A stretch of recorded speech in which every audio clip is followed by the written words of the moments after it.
And it looks like we're live, virtually connecting from OER Camp in Hamburg, Germany. I'm Ken Bauer, your virtually connecting virtual buddy. And I'll hand it off to the on-site folks with Christian there with our guests Axel and Anja. And then we could do quick introductions with the virtual guests as well. I'll just start this off, sorry. I'm Christian, we're here from the OER Camp 17 in Hamburg in Germany. I'm the on-site buddy, and not everybody has made it into the frame yet, but we'll do a quick round of introductions. Anja, do you want to start? Oh, okay. I'm Anja from Lübeck, and yeah, I had a short way to Hamburg today, and I'm doing MOOCs in Lübeck. I'm Axel from Hamburg University of Technology.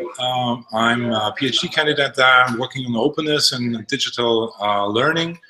And I'm very interested in open source software and open source software for building systems to produce OER to foster open education.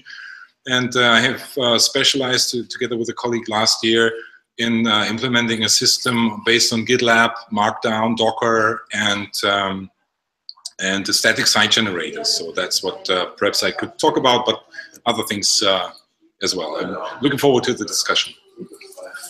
Okay, and I'm Martina Emke from the Servicestelle of Hochschule Niedersachsen, but I'm here basically to foster virtual connecting because I think that's a wonderful system to bring in people and to actually start networking in a more international scale. And I think that's very important, especially for the German building, well, forming really OER community. Hi, this is Jöran. I'm part of the organizing team of the OER Camp, which takes place 4 times in 2017 in Germany to bring together the community, to foster discussions and bring on new projects, I hope. Yeah, and Jöran was really helpful as one of the main organizers to actually make this happen, so thanks for that.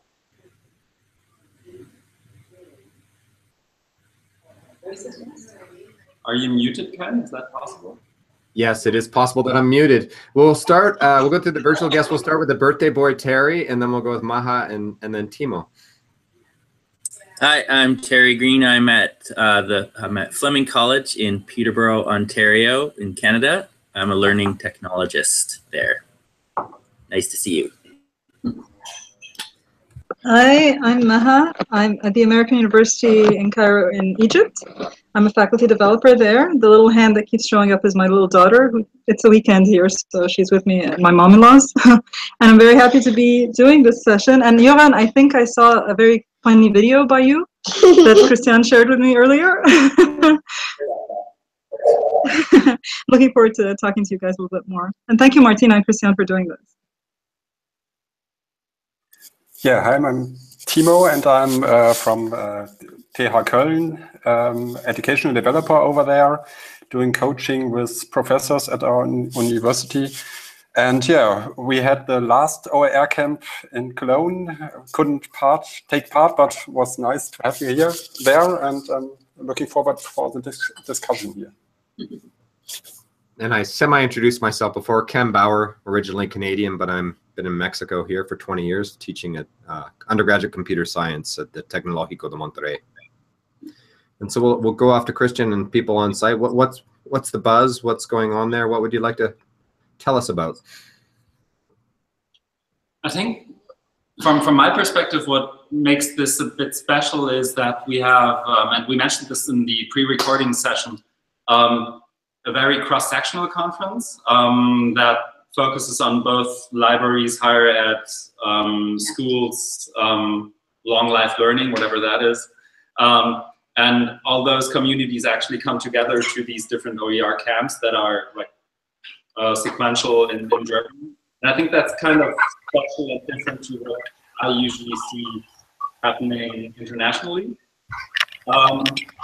And that's pretty much been reflected in the sessions as well. So you see really lots of different types of sessions. There's stuff on blockchain, there's stuff on libraries, there's stuff on pedagogy and content, but also these communities are in exchange somewhat, and that's interesting to see.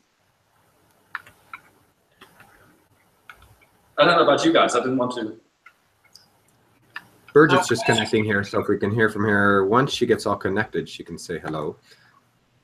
but go ahead on site. What I found striking that today we asked people around here who has been to an OER camp or who has even heard about open educational resources more than 1 year ago.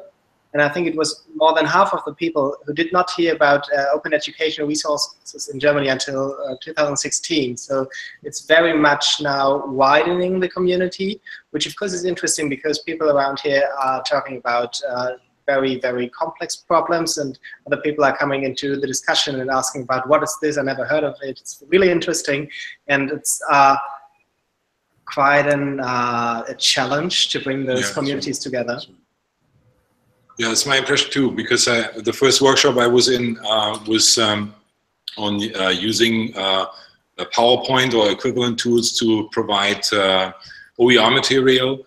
And what people said made me think about how clear is it, or how widespread is the assumption that we use open source and free software for that. And it looked like that the Google stack, so Google Docs and Google Slide and now Google Hangout, seem to become a fundamental, seem to play a fundamental role in the OER context. And this really is, for me as a free and open source software lover, is something that I'm not quite happy about, because we have convenient tools, but they do not give us the freedom to produce open source material or open education material that belongs to us in the future. So that was my impression today. Okay, and I have the impression that this conference also shaped a little bit of the funding program we have in Germany at this time. We have very much a lot of projects that are also sending their people to this camp, and they are all have projects to tell other people what's OER about. Kinds of way, and they also always report on problems and to tell them benefits, and I think we have their similar problems, and if you can, it's a good option to talk to these people and to this community with the funding programs, and also surrounded by all the other people who are interested in OER. And for me, the most interesting thing was that in a number of discussions that I was involved in, the political aspect was very strong. And I tried to basically link up to what we've been discussing at OER 17. And this is one of these conferences that keeps going on, which is wonderful. So it wasn't actually, it wasn't connected just to the on-site discussions, but it's going on in the internet. I can see references being made to OER 17 and from then on OER 18. And I think that is just wonderful. And this is actually what's been said in the discussions, and how important it is to have this, to think this political dimension, and to get higher level executives in and convince them to actually, so don't forget the top-down approach and not just talk about the grassroots and the bottom-up approaches. And I thought that was very, very important, especially something that was mentioned in Maha's keynote at OER 17 as well, you know, talking about the political aspect in there. Did you want to jump in now, Birgit? Now that we can let you, you're muted right now. Yes, now I'm online. Yes, you can hear me? Okay, Wonderful. Very nice. Well, I don't know what to say, but if I want to introduce myself, well, I just prepared a presentation for a workshop on Monday, and I find out during this presentation that my full life of teacher OER is very important for me. I start from the beginning with Wikipedia, and now the new project in Germany that is a bit paid by ministers or by the government is the next step, hopefully to become OER more important for the most teachers, because I'm thinking in my school with about 90 teachers, I'm the only one who really uses OER. So, well.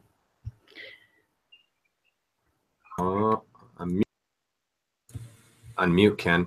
I was curious about that point as well with the on-site folks. Of a lot of the time with virtually connecting, we bring people together that are kind of lone wolves in their own institution doing innovative practices, but we really draw ourselves together in these types of communities because we're talking to our people. And how's that conversation going there? Well, someone? Well, I would say, as Anja mentioned before, we have now a peak of political will to foster OER. So we have more more people involved in organizations. I think I wouldn't say that we are lone wolves in the context we are working in. You have to say, but I talk to teachers from what you call K-12, I think, schools for children here, and they somehow are lone wolves because there it is not so it's not so convenient to do that. Although we have in schools in Germany a culture of sharing material in the team, but it's not called OER, and it is not proof concerning the rights, and it's not loaded with a philosophy of sharing globally on the internet. It's sharing between colleagues that know each other and trust each other. So that's my impression of lone wolves topic. Yeah. So sorry, I'm also not a lone wolf anymore because I found an institution that supports OER very well. So I can do MOOCs, and when it's possible, we do it on an open license.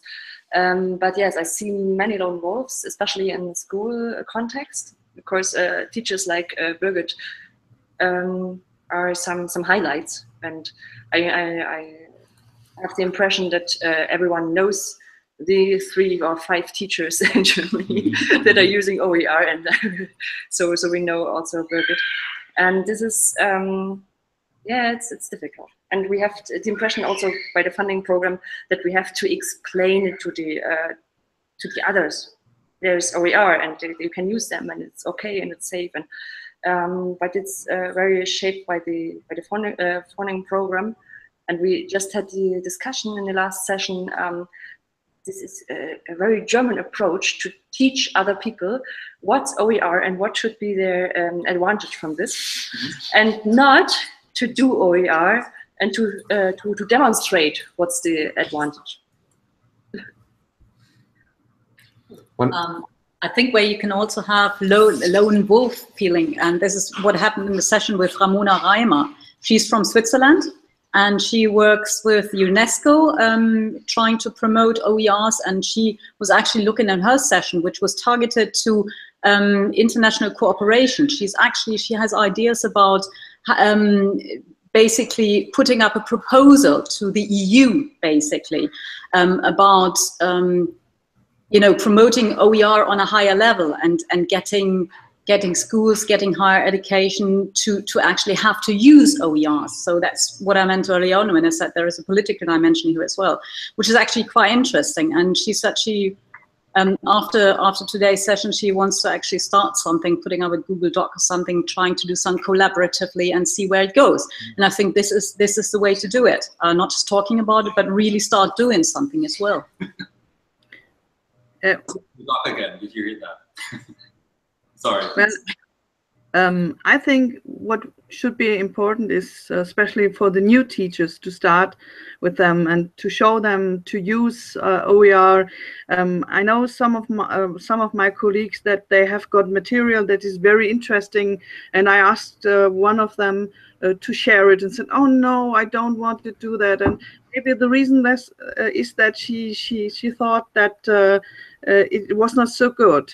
But on the other hand, as you work as a teacher, you always promote your things. So you show it to many people, at least your class. And so why does she does not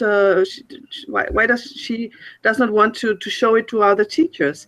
And I think you should start with the young teachers that become young teachers, even the students, to use OER material, and at the same time to upload it and to show the material they made, so that they don't get scared, that they don't start to become scared to show the material from the beginning.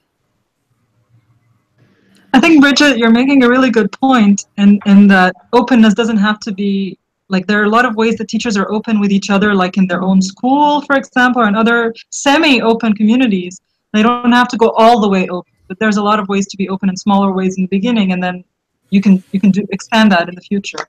I do want to go back to the Google thing that Axel brought up earlier. And it's a very good point. It's just that these things keep coming up in our communities. Is that, you know, yes, there are issues using things like Google and Twitter and all these commercial entities, and they take our data and all that. And at the same time, for a lot of people who aren't very tech savvy, they don't have the open source option. They don't have the option to get the code and edit it and change it and do whatever they want with it. What, you want me to do it from a book? No, I'm just making I don't do any more programming. Say what? I noticed the penguin behind Bridget and Axel's Get Full shirt, so I had to pull out some kind of open source reference. Okay.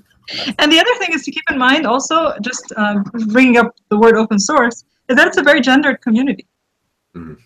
And so, yeah, so I really don't know where to go from here. So what do you guys think? I guess it has to do a lot to do with trust, as you mentioned it already. So if you're not open to share something about your teaching or your teaching experience, your ideas, and you get the experience that it is good to share it and get good feedback, get good informations how to improve your teaching and what works good. And on any level there could be, if it's just talking on a coffee with someone or doing a workshop or whatever, you don't really get to the point of sharing the material, I guess. And so it's the OER community is going in a big area on trusting and on changing the idea of how to talk about what you're doing, I guess. Good way for new teachers to come in is take before you give,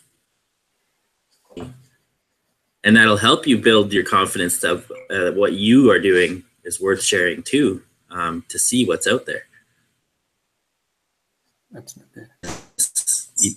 You get before you give. It's a great point, and it talks a lot to community, how it's we talked about this last week with DigSys about how to feel part of a community, and not being able to contribute feels like you're kind of on the edge. I don't know if you got a little bit of that, Maha, in our conversation with DigSys last week. Thumbs up. Sorry, I dropped out for a second there and came back, so I kind of caught the conversation. But from what I can tell, my impression is that that's where actually the good stuff happens on those margins, right? So if you, like Axel, if you say, okay, you're here now, you're your own content producer, or you use other people's content and you share it openly, and now let's think about the next step in that, and let's push that boundary again. It's very much relates to what parts of Virtually Connecting is about, and lots of what you do in your courses in Lübeck is about, to get people on that next stage and keep on pushing. Can we hear more about that, about the work Anja's doing on that? Okay, so I don't know what Chris is really concentrating about. We're doing MOOCs on Moodle-based platform, which looks much better than Moodle in Basis. We did a lot that it wouldn't see that there's Moodle on the basis, and we try to realize all MOOCs as OER licensed, so everyone can take part in it. Doesn't matter the license, but when we can do it and we have the influence to the production process, we do it under an open license, and it feels really powerful when someone says, "Hey, you have the climate MOOC from the WWF." I think it's an international program. We have the climate MOOC, and we are very sad that they didn't do it on our platform, and we can say, "Oh, it's no problem. It's CC BY licensed. You can take it." And no one does it really. So we have collaborations with another platform from Austria. So we did same courses on both platforms in equal time, just to have a look what happens. And yeah, now we're studying remixes for some OER courses, again on OER, to teach people what's OER, because there are not enough training material, don't know. Yeah. But I think these materials are in German, or are they in English? They are mainly in German. We are starting to produce some English materials now. We have some in Arabian language. We have one course about pronunciation German words for Arabian German learners. So isn't that the one Jürgen Handke is working on, Christian? The linguistics one? Is Jürgen Handke part of that? Is that the thing that? Yeah, Jürgen Handke. It's a course. Yeah, he showed us that one. Yeah. He was in Egypt last year, and he showed us that one. Yeah, I thought it was very interesting. Is there noise? Melanie, we have a gong when the next session starts. Yeah. So this is a Chinese tea house, and we have the appropriate equipment to announce the next session. Yeah. So sorry about that noise. Yeah, and we have a course in Danish, the Dansk, yeah, in the northern language. So we have technically we use every language, but we don't have the content in every language. But it's CC BY. Anybody's allowed to. It's CC BY in most cases. Yeah. Right, we could all translate it for sure. And I have to apologize. This session in English, my Spanish is okay, but my German's non-existent despite the last name of my grandfather immigrating from Germany about 100 years ago. I'm really glad we're not doing. What about the students' views on all this of using OER? I'd like to hear about your experiences with that. Does it matter? Do they care? Do they notice? I don't know that students do care about it very much, because when there is an open course, they don't matter which license it's on it. So I think they appreciate open course or open offers, open free videos on YouTube, but I don't know they experience really the options of OER content. Well, I have a question. Is it just transparent to them that they don't realize what's open and what isn't? Because I don't know. I know university is free in Germany, right? You don't have to pay to get into university, but do you have to pay for textbooks, or are those also free? I think last year we changed from textbooks to PowerPoint slides. So the lecturers are using PowerPoint slides, and they uploaded it in their Moodle system or something like that. And right. So it makes no difference to the students what the license is, right? As long as they're getting their stuff for free. Are stuff for medicine students, I think. But the whole textbook thing that you have in the US, especially, where a textbook is like $300, $400, $500, we don't have that. So I think the most expensive engineering books, I would say, go up to like €100 if they're really expensive. You can buy them secondhand. Yeah. So not really an issue here, and yeah, less of a consumer society and all these artificial publisher or whatever's. It's one of those things where OERs are very different in different contexts, right? Because of that. In the US, it's completely different than in England, and apparently different from you, and very different over here, obviously, because nobody buys the legal textbooks here anyway. Yeah, it's not that price-driven around here at all, which I think is one of the reasons why it took off so late. So here, I think Axel has to do a session in about 5 minutes. So I think we should probably wrap up. But at least parts of us will have to leave pretty soon. Sorry about that. Well, thank you for joining us, Axel. Yeah, thanks. It was fun to join you, to be part of that. Thanks a lot. See you later. Bye. Cheers. Have a good session. Well, in my hometown, or the next bigger town, Kaiserslautern, for the Americans, K-Town, there is a project that involves students in using OER.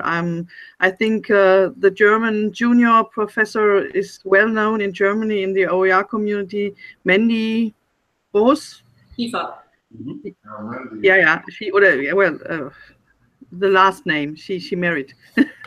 Yes, and those and that's what I think what is important too, that even students already start to know OER and know what is a CC license and so on.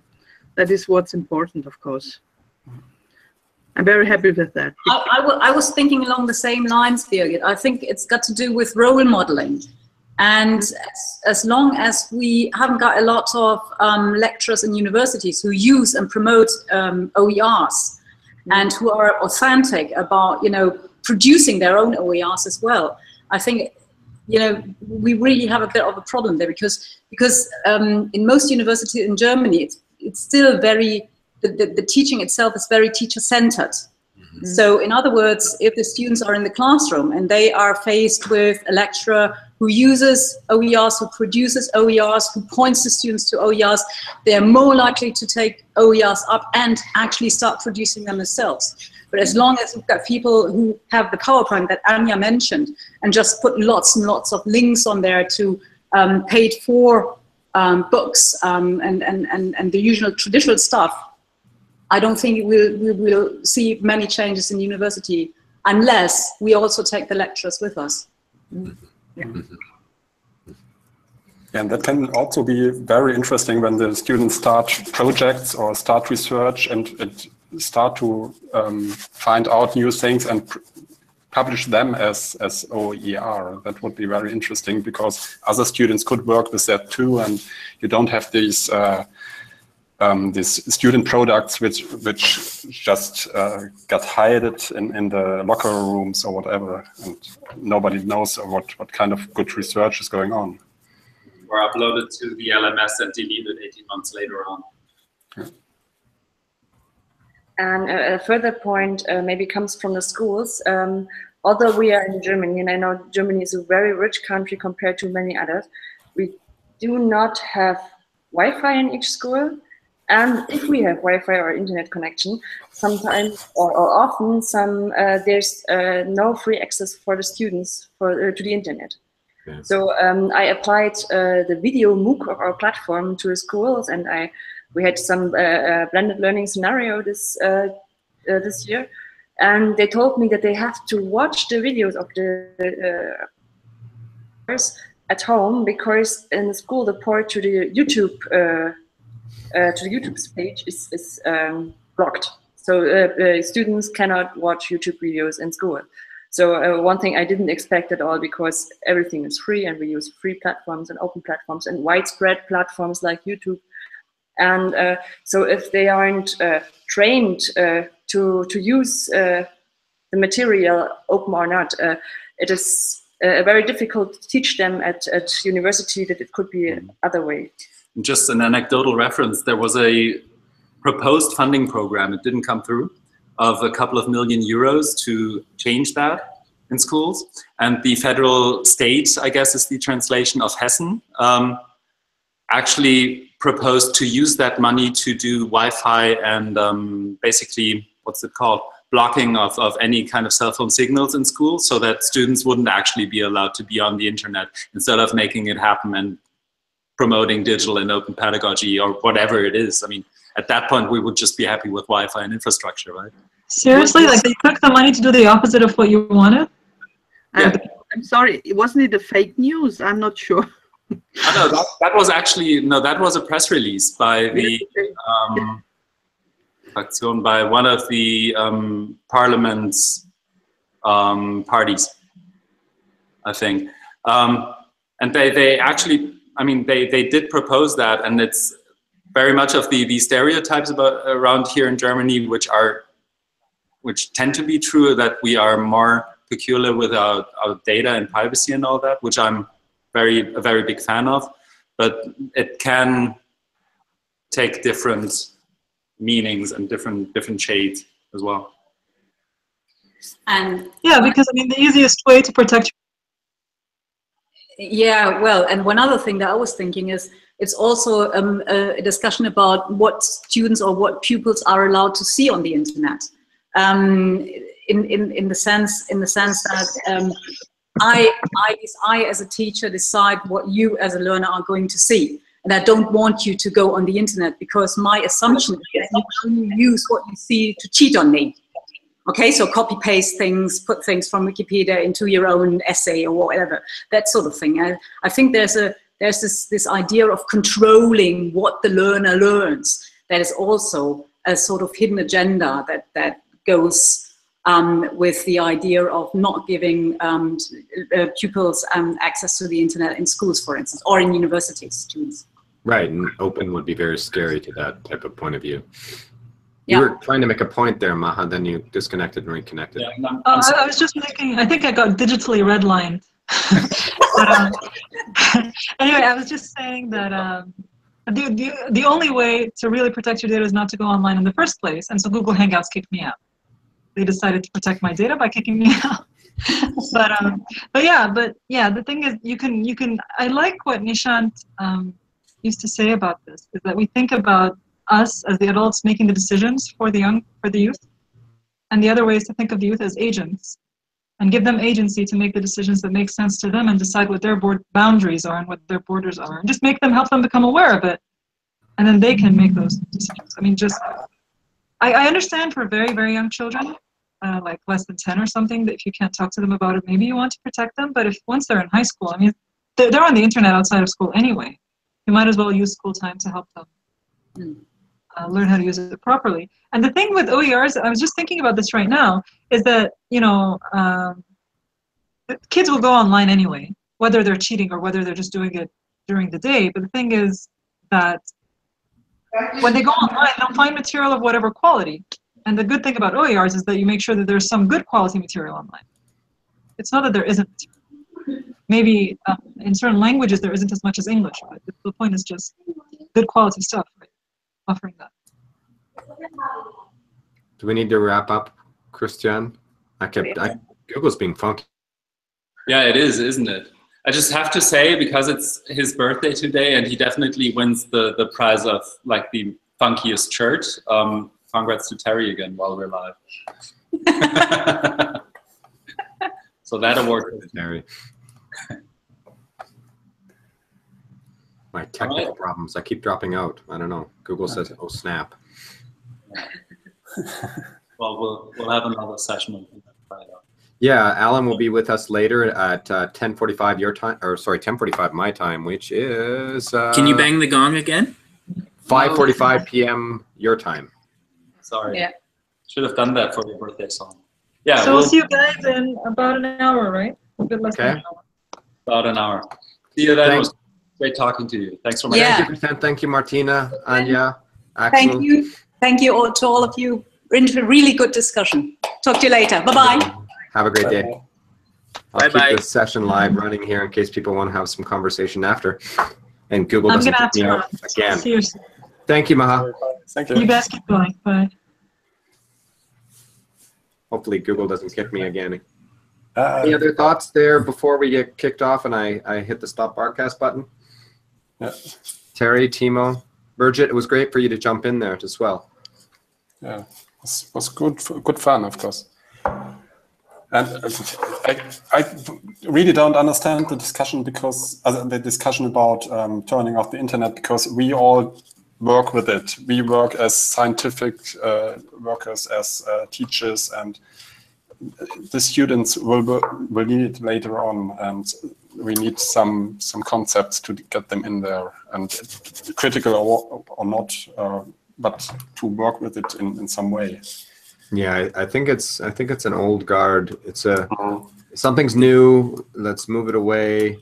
I mean, every innovation in education has had this, pushback. Even chalkboards. And, yeah, of course. Yeah, books. Yeah, and I get colleagues here saying the same thing. Turn off your cell phones. Turn off everything.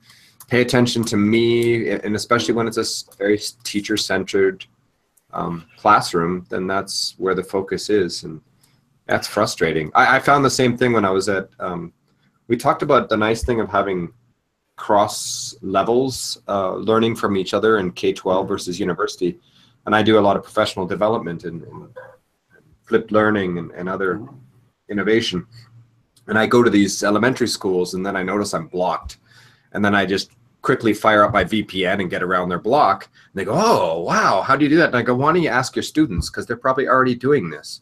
Yeah. Your blocking's not really helping at all. It's just it's something you're doing to make the parent.